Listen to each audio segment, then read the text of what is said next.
perspective.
Exploring the paranormal perspective.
Exploring the paranormal perspective.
What is up, everybody? It's Shauna with Exploring the Paranormal Perspective and founder of G.E.E.K.S Paranormal. I have no fucking idea what was going on with that disclaimer or the intro. Neither one of them wanted to play, so I do apologize.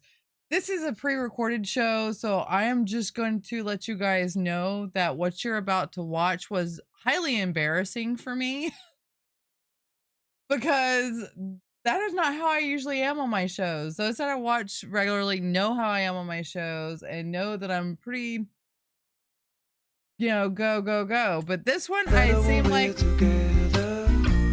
Yeah, it's always better when we're together. but this one feels like I was more fangirling it than I was actually interviewing the damn author. So I want to apologize for that up front. So I'm sorry. I'm sorry. I'm sorry.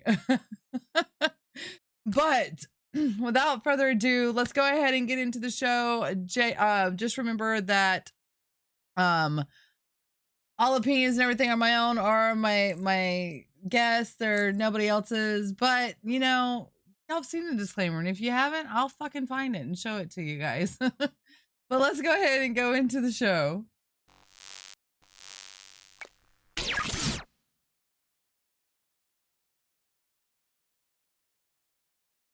Hello, good afternoon. Good afternoon.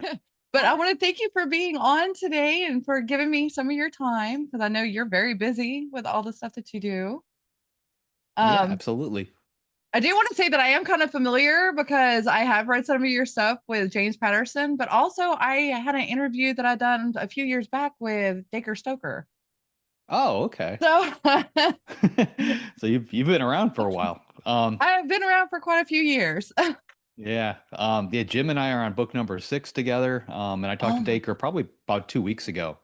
Well, I want to start off with saying how amazing this book was, and thank you for giving me the opportunity to read it before it actually came out because oh my god, your Well, brain in this book was absolutely it had me twisting everywhere. I didn't know which way to go with it.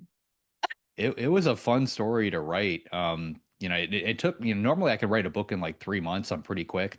This one took Mhm. about 4 years from start to finish, and mainly because it's based on a real house. Yeah. A lot of the information in that book is true, and I would write something, and then I would stumble into some fact, or somebody would call me with like, "Holy crap, look what I just found!" And I'd have to wrap my head around figuring out how to work that into the story, and before I knew it, it'd been 4 years.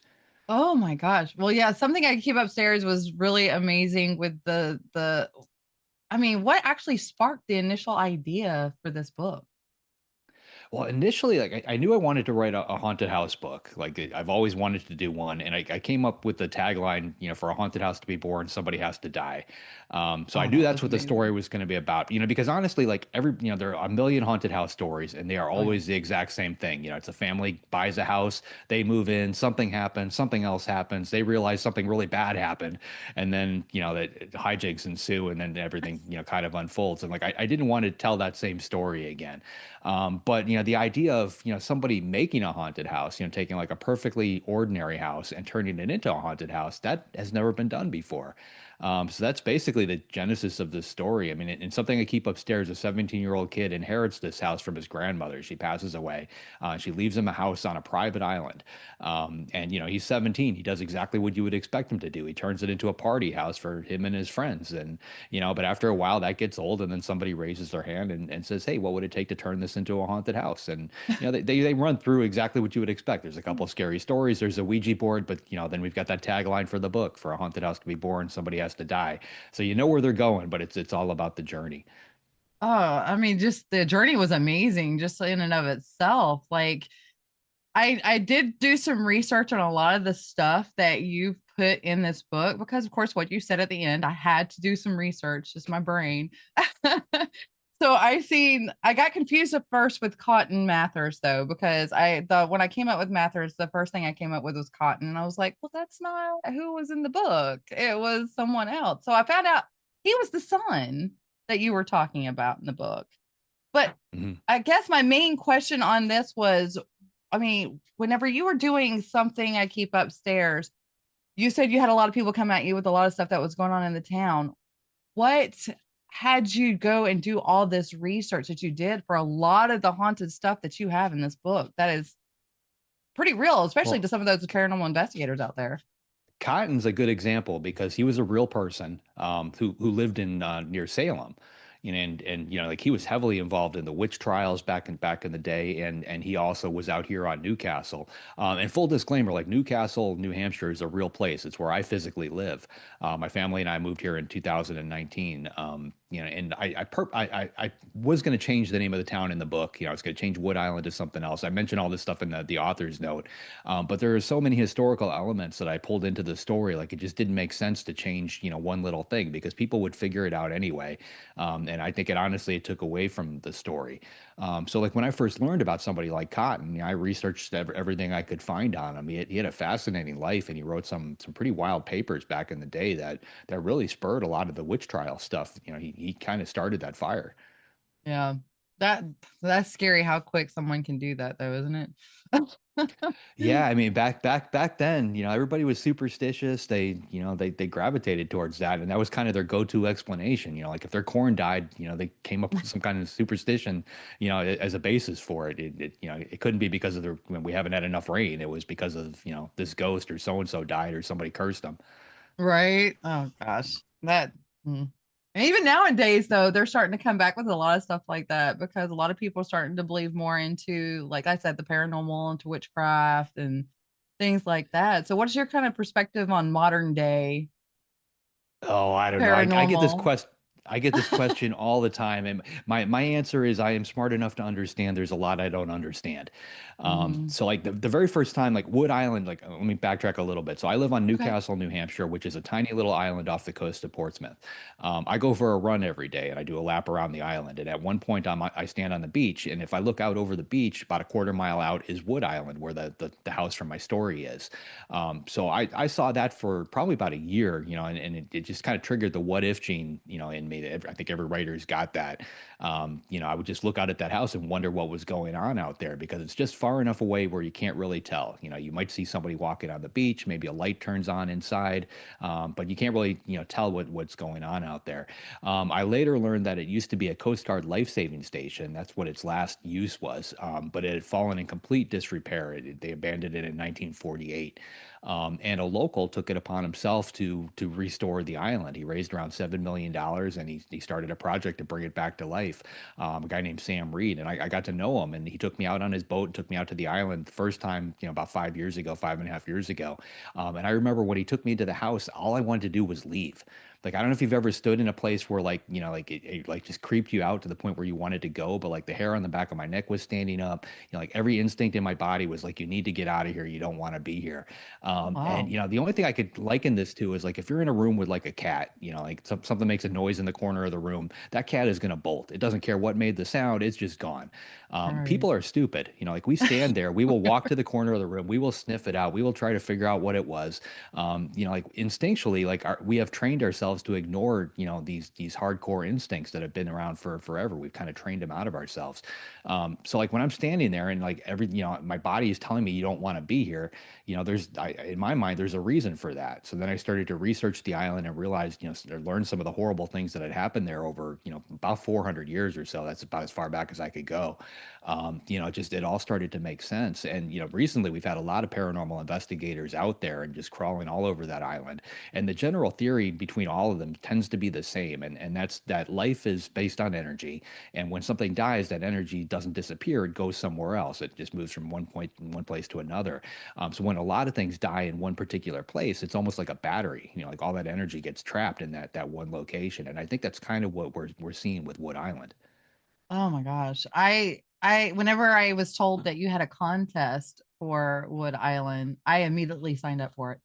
I am a paranormal investigator, so I immediately signed up for it. So I'm looking forward That to the is one 13th. that is one contest I will not enter myself. Yeah, so we're on June 13th, 1 month after publication, we're going to draw the name of one person. They're going to get to pick three of their friends, and we're going to take them out to Wood Island by boat, drop them off on the dock, and they're going to get to stay in this haunted house overnight, 24 hours all by themselves. Yep, the one that you decided that you wanted to get out of quickly. Exactly, which is why I will not do it. We just had the book release party out there on the island, and like even that was very surreal to me because, like I've seen this house basically come back to life. Like when Sam first first started working on it, the roof was falling in, the walls were, it was in complete disrepair. It was a total mess. And I've seen it, everywhere from down, like taken down to the studs, and then today's world, it's been completely restored, and they're actually decorating the interior to match what I had in my book. So it's kind of coming full circle, like right down to the furniture. But like walking through that house to me is just, it's like stepping into the novel. Like I can see the Oh my characters gosh. standing there. Oh, speaking of the characters, how did you approach the process of building them? What was going through your head when you were creating these characters? Well, for me, like I come from a world of pantsy novels. If you're familiar with writers, there's basically two camps. There's the pantsers who tend to, we create our characters, our plot, we drop it all together and just kind of let it play out and see what happens. Then you've got the plotters who create these very detailed outlines. Like I write books with James Patterson, and we'll create a 30-page outline before we start writing the first chapter of that book. Um, so for me, creating characters, like I've been doing it for the longest time. I have to create, characters in my mind that are real. Like they have to be fully formed people before I can start that novel, whether I'm pantsing it or writing, something based on an outline. So Billy and the rest of those guys, like I knew exactly who they were, before I wrote that first page. And then, in a lot of ways, once that story begins, I let them tell me what happens. It's not the other way around. It never works if I try to tell the characters what to do. They come back at you, huh? They They bite. they they all seem to have minds of their own. They want to do their own thing. Well, can you share like a specific moment or challenge during the writing process of the book that tested your resolve as an author? Um, I tried really hard not to go paranormal, I think, with this book. Like I really, because Really? I'm known primarily for writing thrillers. So like when Yeah. you start dabbling in the paranormal, like it can turn off a lot of readers. And I kind of wanted to steer away from that. But this book just like felt like it had to. Like every time I learned something, like it made more sense to go that route. Like I learned about, back in the Spanish American War, they used to capture vessels and they would dock them out there. And they would leave these vessels there, like they wouldn't allow anybody to leave until everybody either died from starvation or disease, and then they would take the boat. Like this was a real thing. Then they would throw the bodies overboard for the sharks. The sharks would basically run cleanup and get rid of any real evidence. Like I found actual historical documents that detailed this happening with a couple of Spanish vessels. But and some of them, like the captain's log that I included, like a lot of that was pulled from real data. Like they actually felt something was happening on the boat. Like they were superstitious back then too, but like they were blaming, I don't want to go into too much detail and give away spoilers, but like they weren't blaming the people that captured them necessarily. They were blaming an entity on the boat for the deaths that were taking place. And it's just, for me as an author, it's hard not to grab onto that and just go with it, because it honestly seemed more realistic than leaving the paranormal out altogether. Oh, I love the fact that you put the paranormal in it because, like I said, I've read a couple of your books already, but reading this, it just kind of drew me in as a paranormal investigator, and I was glued. Like I would stay up until 3 o'clock in the morning almost for 3 nights in a row reading the book because it was just that amazing. The details that you put into it for the goth chick, y'all gonna have to read it to find out who I'm talking about. But from her to the Ouija board to the witch, I mean, all of that was just absolutely phenomenal. The detail that you put into these characters, you made them feel real, and it was absolutely amazing to read it. That's the goal. And like my film agent is shopping this right now, and it looks like it's probably going to become a series. Like that's where everybody seems to be Oh, leaning. And I'm really curious to see who they cast in some of these roles. definitely, because oh god, now you got my mind going 90 miles a minute on this. Because yeah, that would be so interesting to see who they cast, especially for the roles of the of two of them that I would like to see, most definitely. But going back into kind of like your early reading experiences, how did any of your, because whenever you were growing up, you were kind of an introvert, and you're still sort of, aren't you still sort of like an introvert? You still kind of keep to yourself? Oh, very, very much so. Very much. How does Yeah. that affect you whenever you're on book sightings and everything? And how did reading kind of create your style? Well, I was reading from a very early age. I started reading around 3. We didn't have a TV in the house, and this was the 70s, so that doesn't say much. You know, there were 3 channels, and there was nothing worth watching anyway. But we hit the library all the time, so I think that's where a lot of that came from. So I read, the Hardy Boys, Nancy Drew mysteries. Those were some of my earlier ones, and I went on to Charles Dickens, and Great Expectations is one of my all-time favorite books. But the very first, what I consider to be an adult book that I ever picked up was Dracula. My mom owned an antique store, and we used to go to a lot of garage sales and estate sales. And I remember going to one with her, and this guy had a box of books sitting next to his table, and Dracula was up on top for 25 cents. And I picked it up and looked at the cover, and flipped it over, read the back. I was like, "There's no way my mom's going to let me buy this," because I was like 8 years old at the time. But she let me buy it, and I took it home, and I read it very quick. I mean, probably 3 4 days or something. And I remember having to sleep with the lights on for like a week or two after that. It completely freaked me out. And a book had never done that to me before. It never brought out like that kind of an emotional reaction. And I think I've been chasing that feeling ever since as a reader and as an author, trying to recreate it. So that was a huge influence on me. Oh wow. Yeah, that I think that would be a huge influence on a lot of 8-year-olds. That you were really young when you read that. Yeah, that book has kind of stuck with me. I mean, we were talking earlier, like, I've read it more times than I can count. And then when my first novel came out, I got, Bram Stoker's family reached out to me and asked me if I wanted to write a prequel to Dracula using Bram's original notes with a guy named Dacre Stoker, who's Bram's great grandnephew. So, like, this book keeps coming back, to me. We wrote that book a few years ago. It's called Dracul. And that was a really fun experience. That was a really good book too. I've read that one as well. But that had to have been like one of your all-time excitements as a author to get to actually write a book about Dracula. Yeah, it was a very surreal experience, just mainly because the second night that I was with Dacre, like we went to visit him at a cabin he had in the Carolinas, my wife and I, and he disappeared for a little bit, and he came back with his big box of stuff and put it on the kitchen table, and it was like the things that Bram had on his desk when he wrote the original Dracula. It was just amazing to look at, and we started piecing through it, and like there were notes on a laundry receipt, like stuff that I would probably see on my own desk, writing a book, and you just scribble something out, and you don't want to lose it. He wrote part of the novel in a daytimer, which makes sense because if you think about it, 3 o'clock on Tuesday, Mina does this, then Jonathan does this. Like the daytimer Yeah. kept a plot together. But as we wrote that book, it honestly felt like Bram Stoker was in the room with us, like watching us like the entire time and fact checking as we went. It really felt like he was part of that process. Oh my gosh, absolutely amazing. Well, now you were talking about how you don't write paranormal stuff, but you do often blend multiple genres. Like, how do you balance the elements of horror, crime, and mystery into your stories to keep readers on the edge of their seats? My agent hates this, and so do my publishers. Yeah, because one of the things that happens when you first put out a book, they have to define who you are as an author. So they say this person is a horror author. They are a this. They are a that, and that allows them to tell the marketing people what to do with you, and they can tell the bookstore owners where your book goes in the store. The second you start bouncing around from one genre to another, they all get very confused and frustrated. But I knew I wanted to do that from the get-go. I love horror. I love thrillers. So I've purposely bounced back and forth. My first novel was a horror novel. Then I wrote a thriller. Then I wrote the prequel to Dracula. So we're back in horror. Then another thriller. And I've gone back and forth. And I'm finding that it works almost like being a literary Pied Piper. Like I can use these books to grab new readers from genres that I haven't touched before.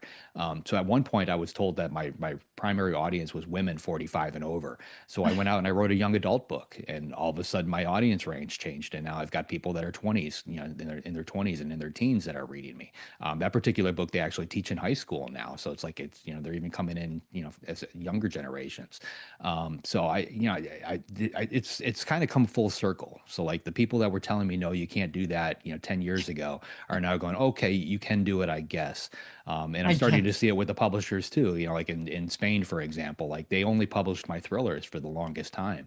About a year ago, they started circling back and putting out the horror and paranormal novels as well because they're realizing that the fans are in for regardless. Like they're there for the voice. The Yeah. story is as long they know what they're going to get.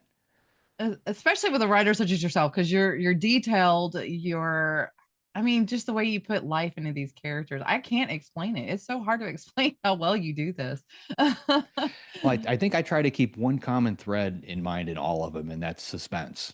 So I'm basically writing a suspense novel, and it may include elements of paranormal, it may include sci-fi, it may include this or that. But as long as that thread of suspense is there and my voice is more or less the same, then everything else works. The true crime aspect of because you do have a little bit of a true crime aspect in this book as well, and that right there is a good grabber for those that love true crime. But I mean, whenever you were writing that into something I keep upstairs, what was going through your head? Did you know that was going to be something that you actually put into the book, or was that just something that was like, oh, you know what would make this even better? No, I mean, this is why that book took 4 years to write. Because like if I literally just make it all up, then 3 months, and I'm done. But somebody would throw me a curveball. So to give you an example, somebody sent me a news article pretty early on in 1972. Somebody was picnicking out on the beach on Wood Island, and they found two bodies buried in the sand. There's photographs of it. There was a newspaper article written. The DA at the time is standing out there over these bodies. They name names in the article. It seemed like it was more or less a jurisdictional hot potato because Wood Island is right on the border of Maine and New Hampshire. So you've got these different law enforcement agencies. None of them want it. It's not like TV where everybody fights for a murder investigation. They don't actually want it in real life. It's too much paperwork, too much headache. They want somebody else to take it. So Maine didn't want it. New Hampshire didn't want it. Ultimately, the FBI stepped in and they took it. According to this article. But then everything completely went dry. I couldn't find anything on, like an outcome. Nobody seemed to know who these people were, how they got out there. I reached out to all the local law enforcement agencies. Nobody had any information on it. They literally don't have a file on it. The people who investigated it at the time. I reached out to the FBI. They couldn't find anything. They couldn't find their file on it. So two bodies basically vanished, completely unidentified. And that, so I worked that into the story. But in real life, the fact that my book came out and people are talking about it has caused the FBI to reopen the investigation. And now they're trying to figure out, hey, what happened to these two bodies from 1972? So I think sooner or later, they're going to figure it all out. But like those are the kind of things that, cause a book like this to, be fun and also take a while to write because, I've got this cool curveball that somebody throws me, but I've got to work it into the story somehow in a way that makes sense. That takes a little bit of time. And the funny part about that particular story was whenever I was doing a bunch of research, because I was researching a lot of the stuff that you put into the book, such as the musical play that involves a lot of this book, I went back and actually watched some of it. I didn't even think I would want to watch it, but I did, and it was actually really interesting. But that that particular article came up before I even got to it in your book. And I was like, I wonder if he's going to put this in there. And then when you did, it was like, wow, okay. So what other stuff in here was that you found that you inputted in the book? And I did find a lot of things that you actually put into the book that a lot of people are into, like the paranormal group that are into it, like the Chase House and stuff like that. That was very interesting. Now, did you go into a rabbit hole when you were searching? Well, of course you did because it took you 4 years to write it. But were you peaked? Like, was your interest peaked when it came to the paranormal aspect of a lot of this book, or were you Well, just like, ooh, being in New England, there's a lot of that kind of material around. Like I literally have a cemetery in my backyard. It's like on my property. Came with the house. The real estate agent didn't even show it to us until we were here. Yeah, we oh visited the no, house three times, and I was like, hey, is that a cemetery? And she was like steering us away from it because I'm guessing it was probably oh, scared other people away. But this area in New England, it's steeped in history and psychological and paranormal lore. So it's hard not to use it. There's a lot of stuff I actually didn't use, just because the book would be 800 pages long. But in a lot of ways, like I wanted to create almost a fictional scavenger hunt. Like if you go through yeah. this book and you pick out the parts that are real, you can research them in real life, and you can visit these places. You can learn more detail about them. Like the John Paul Jones house that I mentioned down the street, some of the cemeteries that I mentioned. All these things are real places you can go to if you're in this area. I think I did find one of the things that you were talking about in one of the graveyards, but I don't know if that's the actual one. But needless to say, it Yes, was very that interesting. It is? That one too. I mean, like, yeah, no, there's it's one of the cemeteries, and I mentioned it in the story. Mhm. The cemetery is probably a half mile from my house or so. Oh, But really? there's a little opening. It's basically a door. It doesn't look much bigger than a typical tombstone. But you go in it, and there's stairs. They take you down to a sub chamber, and then at one Oh point they my. found a whole bunch of bodies down there. It almost looked like a mass suicide. And they still haven't figured out, to this day, what exactly happened down there. But Oh, it's well wow. documented. Oh my gosh. Just a lot of the areas around there. Well, up in the Northeast, but in particular, because that's where a lot of the boats came into, seems to have a lot of history of paranormal or intriguing, weird things happen. Do you still feel anything like the house that you're living in right now? You have a graveyard in the backyard. Do you ever feel like you're being watched whenever you're doing something in your house? No, we were very careful to make sure before we bought this house, nobody ever died in it. As far as we know, nobody's ever died on the property. This used to be a farm, like long, long time ago, Oh, and it was subdivided up into a couple of different properties. So, like that little cemetery is where the original farmers buried their loved ones. And the tombstones are like crazy old, like 1700, oh 1800. You can wow. barely read any of the text on them.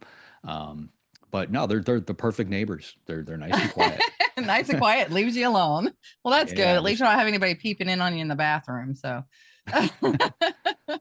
well, can you discuss a specific character plot point from any of your books now that was particularly challenging for you to develop, and how did you overcome that challenge? I think when it's challenging, that's what makes it fun. Let me try and give you an example. I had a book a couple years ago called Behind a Closed Door. And I came up with the characters probably 4 or 5 years before I actually wrote this book. I knew I wanted to write about these two. So it's a husband and wife. Their names are Brendan and Abby Hollander. They're been married for about 10 years. They still love each other, but their marriage is on sale, mainly because they both work separate jobs. They see each other first thing in the morning. They come home at night. They run into each other long enough to eat a quick dinner, watch a little bit of Netflix and kind of fall asleep and kind of rinse and repeat. So a very familiar life, I think, to a lot of people. And I wanted, something to trip that up. So I figured Brendan is going to have an almost affair. He comes very close to cheating. He realized, he stops himself. It doesn't happen, but it's a wake up call for the two of them. They need to change something, or they know their marriage is over. And I knew I wanted to start them in a therapist office, working all this out. So like I had that for a good 4 or 5 years, just sitting in my little document on my phone of, various ideas. And then one night, my wife and I, we were sitting down eating dinner, and she had just bought a house in Georgia. She does a lot of real estate, and she wanted to renovate it and turn it into an Airbnb. And it's a very large house. It had 7 bathrooms in it. Oh, wow. So we were just discussing the bathrooms. I brought up this company called fitters. We've all seen the commercials. They come in one day, they do a retrofit, and they're in and out. So we literally just talked about it like over dinner. And then that night, we both started seeing ads for bath fitters pop up on our phones, on our social media feeds, on television, and commercial spots were coming up. So I started to research this and realized that in the terms of service for our phones, we allow them to listen 24/7. If that phone is powered on, they're allowed to listen to everything going on. So my phone is sitting next to me right now. It's listening to this conversation, and they're allowed to grab keywords out of the air, and they'll use those keywords for target marketing. So I started thinking about, like what happens if that information falls in the wrong hands. So now we go back to Brendan and Abby, and in a lot of ways, a good book comes. It's almost like chocolate and peanut butter, where two very different things come together. So we've got Brendan and Abby. They're in their therapist office. The therapist is talking to them. At the end of the session, she recommends that they download this app called Sugar and Spice, which is to rekindle their marriage. It's very similar to like Truth or Dare for adults. So they load it on their phone, but that app is owned by the people who control all of this data, and it becomes very manipulative. So at one point, the truths and dares they start off very benign, but at one point, Abby gets one that says, "Would you kill a total stranger to save someone you love?" Her friend clicks yes on that, and a map comes up with a timer and a pin. Um, so Oh my gosh. from there, Interesting. things get a little crazy. But like these were two very different ideas that just kind of came together to form one book. Oh my gosh, your brain. I swear, it's amazing. So, have you ever received any kind of feedback from your readers that has impacted your writing or perspective on a story? I read pretty much all the reviews. So all of that stuff I think shapes what I do. I've been really really lucky. I mean, fans really seem to like what I'm doing. So Okay. I If they so read so your book, far. who wouldn't? because it is very, very. I mean, I'm sitting here reading it, and I told my husband the other day, I said, "You're gonna have to read this book. It's amazing. You're gonna like it," because he's a big Stephen King kind of guy, and a lot of this is kind of, it's not Stephen King for sure, not Stephen King. You can tell it's not, but it has that kind of element of mystery and what the heck is going on, and when does this turn around, and wait a minute, how did that happen? You know?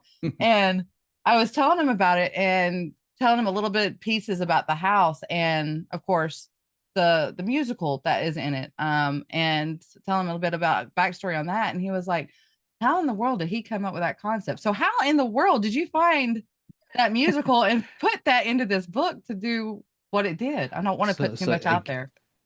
my brain is very weird. So I'm autistic, and I literally don't forget anything. But Oh God, I wish I had your mind. I don't keep it very organized. So like from memory standpoint, like something that happened to me 5 minutes ago feels exactly the same as something that happened to me 20 years ago. Like I Okay. can't tell that difference in time. So now I'm 54 years old, and it feels like my attic is getting very cluttered with information, and none of it has been placed up there in any kind of order. It's just sort of there. So the musical you're talking about is called Brigadoon. I remembered it actually from high school. I think the sophomore year, like I was a freshman, and the sophomore class put that on as a play, like back in high school. So like that's what I remembered it from. But I literally had to explain a particular time element in my story, and like I already had that piece in place, and I was just trying to figure out, well, how do I explain this? And then that musical just kind of popped into my head with a very similar type of thing. Mhm. So I just kind of latched onto it and just turned it into part of the story.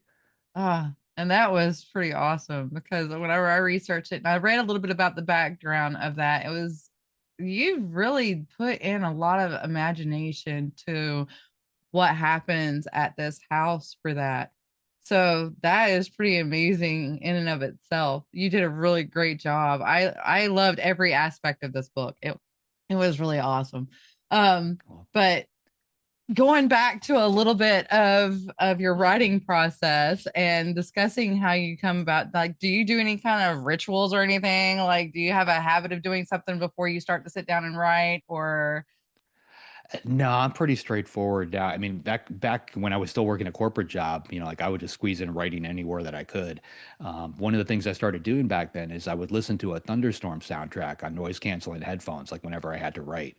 And it gets rid of, kind of blocks out everything else that's going on around me. But I think more importantly, it's like a Pavlov's dog kind of thing. Like my brain at this point, when it hears that sound, it knows that it's time to write. So I can put on my headphones literally anywhere and just kind of fall into that state. But my day is fairly simple now. I get up at 7. I just jump, grab my coffee and I head straight into my desk and just start writing. I turn off the internet like first thing because it can be so distracting. Until I get my words done for the day. I usually write like 2 to 3 thousand words on whatever book I'm working on.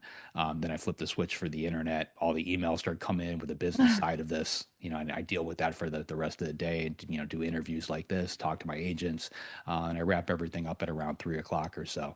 So no real ritual, and I can write without the thunderstorm soundtrack, but I've learned that it's a lot harder for me to do it without it because I've been doing this for geez, almost 30 years now with that sound. It's almost like taking my pen away. oh no. Yeah, I can understand that. I actually got in trouble this week because I put like instrumental music on. So it's kind of like your thunderstorm. I put it on and I just concentrate on what I'm reading. So as long as it doesn't have words, I'm good. But it's like my ADHD brain goes, "Oh, squirrel." And I go over to this side and I want to read everything or watch a video or watch a short. So it is kind of hard to focus and do things whenever you got so many people trying to grab at you. Now, did you have that kind of problem whenever you were, I guess, in your early years? Did you have that problem of people just coming at you saying, "Okay, I need you to spend some time with me," or "I need you to do this," and then you had to drop everything, or Well, back then it wasn't writing related. It's like my last real um, job. I was a chief compliance officer for a brokerage firm, so I was working in finance.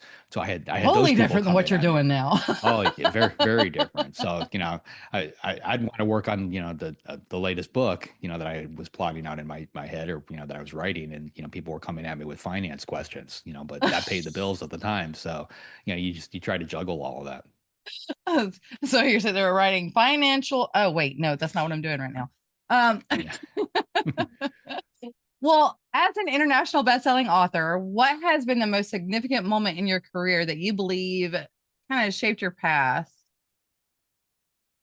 Ooh, the travel is probably, one of those things that's really waken or woken me up to, what's going on. So like I was just in Budapest, I guess about 6 months ago.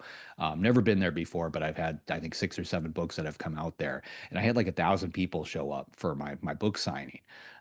Which is just phenomenal to travel, all those hours in the air and land in Yeah. some foreign country where you don't speak the language, and then have all these people, come by just to see you, give a little talk and sign books. Like it's a crazy, crazy experience. It's hard to even explain what that feeling's like. So when you're out there and you're doing the book signings and everything, do you ever get like anxious or you have to take a break and step aside? Not Did so you have much your from that, questions because prepared? it's very repetitive, and I'm very comfortable. I think in that role. Like if you put me at a party and I've got to stand around and just talk to total strangers, Mhm. that to me is way more stressful than going to a book signing where I'm going to give a talk that I've probably given Mhm. 100 times already. Right. Um, and talk to fans and stuff. Like that's it's rewarding. It recharges my battery, so it kind of does the opposite. Now, do you do like conventions and stuff too, or just like book signings? I don't do as many as I used to. I used to belong to a lot of different organizations, and I went to a lot of conferences. But I don't really get quite as much out of them as I did. Like early on in my writing career, and I learned a lot at those things. Mhm. But again, they're repetitive. There's only so many times you can hear the same speech over and over again. Right. Before you know it, you're giving the speeches and you're teaching those classes, and I did all of that too. But I kind of feel like in a lot of ways that's behind me. I've kind of dialed it back. The only one I'm going to this year is Author Nation in November. And James Patterson is keynoting that. I roped him into doing it, so I'm going to be interviewing him. So I'm doing that one, and I'm also doing a Writer's Digest conference, and that's going to be it, I think, for this year. Then I've got some other appearances. I'm going to Greece for a writers group, Oh, lovely. and Belgium, I think, later this year. So little foreign travel, but not much. Now, did you see yourself doing all this whenever you first came out, or? Oh, not at all. I literally Uh, I just enjoy the writing process. I was doing it for free forever. It's just something I always like yeah. to do. I mean, it's amazing that people actually pay me to do this. I bet. Oh my gosh, especially with all the stuff that you've written. Like, how many books have you written already so far? Oh, it's funny. We did the release party for something I keep upstairs, and I had to give a little speech. And like I started it off with, I have X number of books out, and I thought I had 12, but then I checked my Wikipedia page and realized I actually have 18. So like even I didn't know. Like honestly, it gets confusing because like I'm in 150 different countries, and like those books come out Hmm. at different times. So books that I've released here in the States, are still coming out as brand new books in other parts of the world. So you start to lose track. And like even when I turn in a book, it takes about a year or two before it actually comes out. So like I've got 2 or 3 other books written in that time frame. So it's like this big conveyor belt. I bet. Now, whenever you do get invited to go overseas for a book signing, like, what is the one place that you would love to go to be able to Um, do one? the only place I haven't been yet that's on my list is Egypt. I'd love to visit Egypt. Oh my gosh. Well, I know somebody that goes to Egypt quite a lot. His name is Mike Ricksecker. We can probably hook you up. We're gonna have to talk. He's pretty amazing. But yeah, wow, Egypt is a really cool place, especially with a lot of the stuff they're coming out with now, like the bottom part of the pyramids. Have you heard about that? Yeah, and I've talked to I've got a lot of co-author titles going on right now, and one of the guys that I work with, his name's Kevin Tomlinson, and he does a lot of sci-fi, and we were talking about this quite a bit. And, I think we're very naive as people. Like we think that we've been around forever and we know everything, but the truth is the planet is like 4.2 billion years old. People in our current form, we've been around for around 400,000 years. Like that is such a small drop in the bucket. Like we literally have no clue what was here before us and what's going to be here after us. So when they find something like that underneath the pyramids, like I hope they'll allow them to uncover it to the point where it might explain something, like maybe explain how the pyramids got there in the first place. Right. But like we basically we've seen the prologue of that particular story, the pyramids themselves. We don't know, anything about the actual story itself. Oh, and wouldn't it be interesting to go back in time to be able to watch and see some of the stuff that's happened over the years? Oh, absolutely. Like what part, what part back in time would you particularly like to go to and maybe possibly even write about in the future? Ooh, if I could do that, I would probably drop myself into like probably the beginning of World War II, and Oh, craft some kind of spy novel. that would be really interesting. I had a Opa that actually died in World War II, so that would be very interesting to see. So maybe you should write something about that in the future. One of these days, as soon as we figure out how to get 25 hours in the day, I'm there.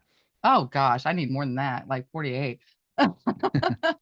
So, when you're approaching like the process of building suspense, particularly in something I keep upstairs, like how do you come about doing that? How do you build suspense in your narratives? You know, that I've been asked that a lot, and like I honestly can't explain it because I've never had any formal writing training, and I've shied away. I've shied away You're from just a it because I'm natural. afraid of what it would do. Well, it's from all the reading that I've done. You know, like I've read so much. Like the story structure itself is ingrained in my head. You know, so I'll get to a certain point in the story, and I know that a twist has to happen here. The climax needs to start here. This needs to happen. That needs to happen. If I don't write that part, it almost feels like I missed a turn on the highway. You know, going to some destination, and I've got to throw the car in reverse and back up.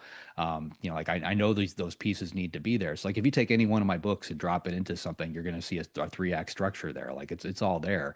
But I don't think about it like as I write. To me, that's the story. That's when it's supposed to happen. Now, to you, are the characters that you create in your books, are they like a living soul inside of you whenever you create them? Oh, absolutely. You know, like they're fully fledged, rounded people. You know, like my 4MK thriller series with Sam Porter. Like I can almost see Sam in the corner of my office, like tapping his foot, going, "Hey, we're not done yet. You know, you need to tell this part." And you know, I think my books in a lot of ways they reflect that. You know, they don't really start, like the beginning of a story. It's more like you're dropping in on something that's already taking place. You know, you're just kind of jumping in. It's almost like you just changed the channel into a story that started 5 minutes ago. Yeah. And you know they end in much the same way, because if you do it right, those characters, if they're still alive, they continue to live, for years and years after, hopefully. But like your readers should feel that when they close that cover. If you wrap everything up, that I feel like that's wrong. So, any of your books have any of your personal experiences in them? Oh, many, but I'm not going to tell Many. you. I don't blame you. You don't have to say anything. But looking ahead, what can we kind of expect from you in the future? Like, do you have anything that's going on right now? Are you writing another book right now? I am writing 12 different books right now with Oh my various geez. co-authors. Writing with James Patterson is he's taught me just as much on the business side as he has on the writing front. So I recently started an imprint with Simon and Schuster. So for my own titles, and I've got a number of co-authored titles coming out. My next big project. Do you remember a movie from the '90s called Flatliners? Oh yes, Yeah, so definitely. this it's one of my all-time favorites. It had Kiefer Sutherland, Julia Roberts, Billy Hmm. Baldwin, Kevin Bacon, Oliver Platt, all at the beginning of their career, before they became these household names that they are today. The story revolves around medical students who kill each other to try and figure out if there's life after death. So they kill each other Hmm. and then bring each other back. It's like one of my favorite stories. The guy who wrote it, his name is Peter Filardi. He was actually one of the writers that was brought in for Dracul, the prequel to Dracula. Oh. So we got to talking about Flatliners, and we came up with a way to basically reinvigorate the franchise. So we just finished a novel, rebooting the Flatliners franchise in today's world, and we're going to be shopping that novel in probably about the next 2 to 3 weeks. Oh my gosh, I am looking forward to that. That's going to be awesome. That was fun. It's kind of like playing in one of my favorite sandboxes. So whenever you're writing with all these different authors, like how many different authors have you written with? That I couldn't tell you, Oh honestly. my I'd have to sit gosh. down and count it up. I mean, because I started in this world as a book doctor and a ghostwriter, so almost everything I did was a collaboration with somebody else. Mhm. So I am more familiar with writing books with other people than I am, writing them as solo titles. So I'm more comfortable doing that. Oh my gosh, but you are so amazing at the solo titles too. More. Well, You need to do more. it's fun to do both. But yeah, seeing some of the stuff that you've done, especially like with James Patterson and Dacre Stoker, it seems interesting whenever you read the books because it's all combined together. So whenever y'all are writing together, it just seems like it's a natural flow. Do you ever have any kind of conflict or anything whenever you're writing, or does that everything just seem to come naturally? I think because I've been doing it for so long, I've kind of fallen into a rhythm. I learned very early on when you have more than one writer, you have to figure out everybody's strengths and their weaknesses right at the get go. It's almost like having two cooks in the kitchen, making breakfast. If one person's making bacon while the other one's making eggs, everything's okay. But if both of you try to make eggs at the same time, you start tripping over each other. So like working with Dacre Stoker, I mean, he's a fantastic guy, but like his fiction writing, like that is not his strength. He's a former history professor. He was a tennis professional. He knows everything about Bram Stoker and the Stoker family. So we very quickly decided that I had to write the book, but he would be there as a sounding board. So like when I needed to know what Bram Stoker's bedroom looked like when he was 6 years old, Dacre was able to tell me right down to the furniture and where it was in the room. And like having that kind of authentic voice in the writing room is priceless. So I can take that and weave it into the fiction, and that works really well. Working with Patterson, he's very similar to me. Like he has worked with so many different people over the years. He's very adaptable. So the two of us together, we have written books in every possible way. We've gone back and forth chapter by chapter. We've got some where he wrote an outline and I worked from that.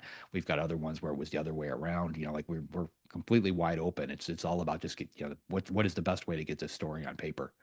Ah, amazing.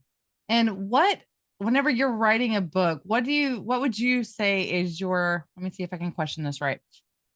Your favorite genre of writing, even though you have written so many different ones? What's the top one that pops up into your head whenever you sit down?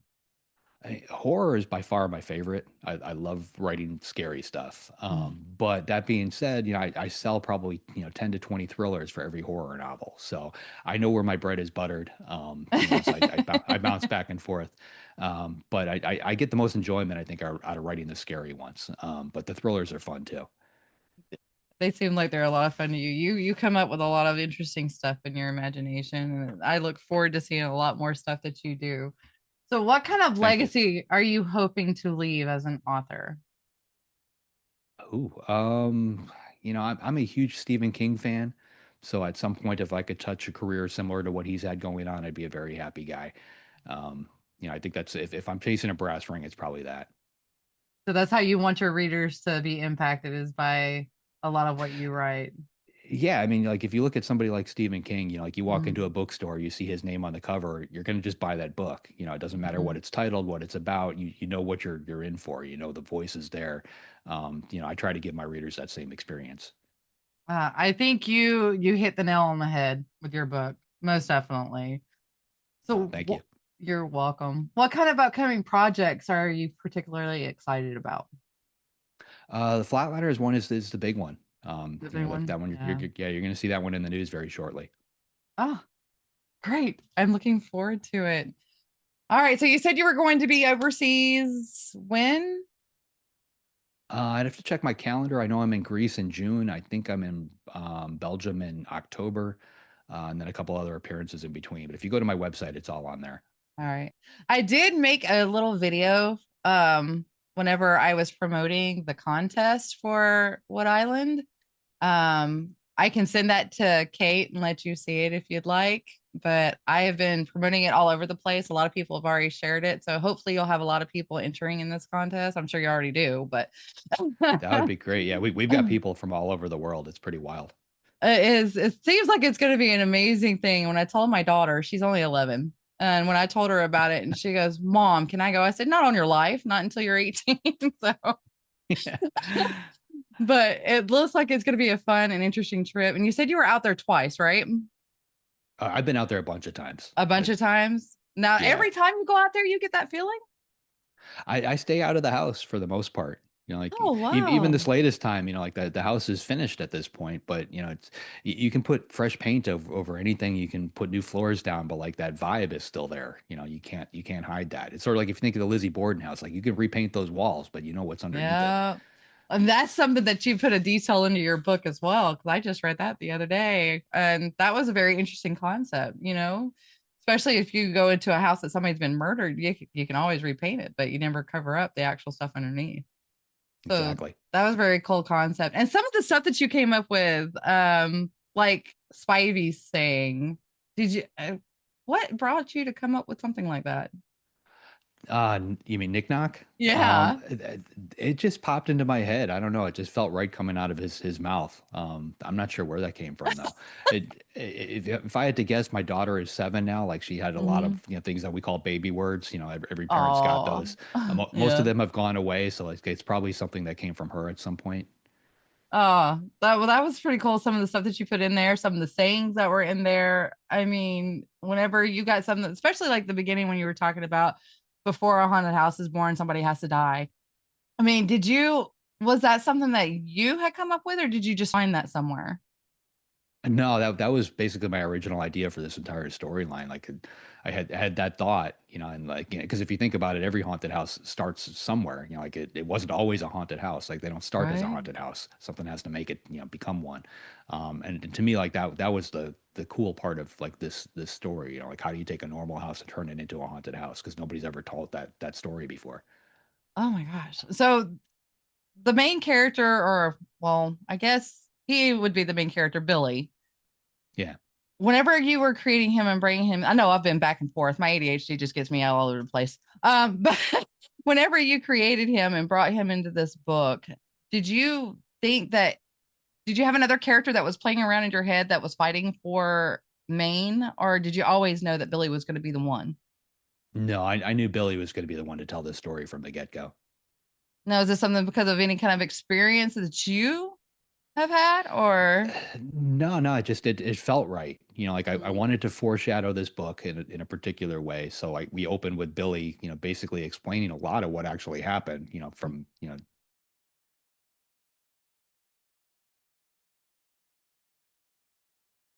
but I knew I wanted to do that from the get-go. Okay. Well, thank you so much for giving me your time today. And thank you so much it was just an honor to meet you. So I wish you all the luck in the future, and I hope you have a wonderful day.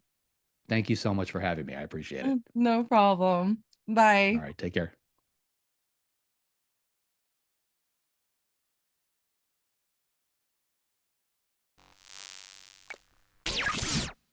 All right. So that was the end of my interview with JD Barker. I want to thank everybody that showed up today to watch it. Those that have not signed up for the chance to win, I highly suggest going. I'm going to play Where You Can Go right after I get done closing out today. Next week, I'm going to have John Russell on. He is a psychic medium, and we are going to talk about his life and what he has come across, some of the scary stuff. So thank you guys, and stay free, stay safe, always do unto others as you would have them do unto you. And again, thank you to JD Barker and Kate Gomez for giving me the honor to interview him, even though I looked like a goofy little newbie out there. Until next time, y'all, stay safe.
Switch it on and come along. Haunted houses all night long. Gaming streams and ghostly scenes. Just chatting with the in-betweens. IRL, she's on the case. Finding spirits in each place. Every game she plays with flair. G.E.E.K.S, paranormal, she's there. Ghosts and games all night. G.E.E.K.S, paranormal.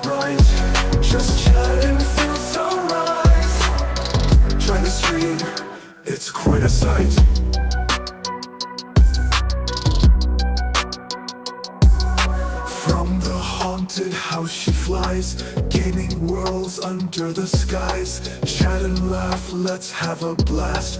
Geeks paranormal here at last. Ghosts and games all night. Geeks paranormal's bright.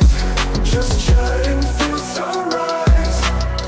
Try to stream, it's quite a sight.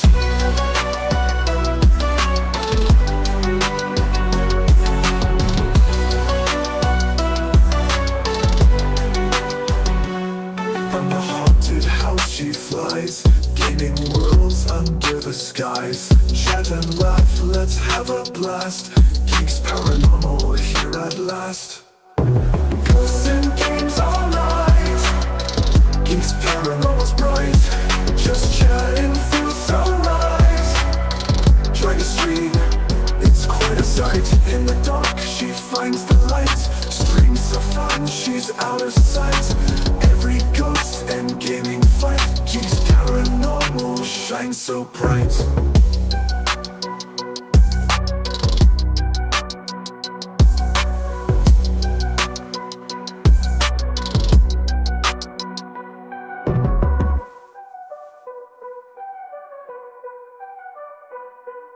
In the dark, she finds the light. Streams so fun, she's out of sight. Every ghost and gaming fight. Geeks paranormal shines so bright. Ghosts and games all night. Geeks paranormal's bright. Just chatting feels alright. Try to stream, it's quite a sight. It's quite a sight.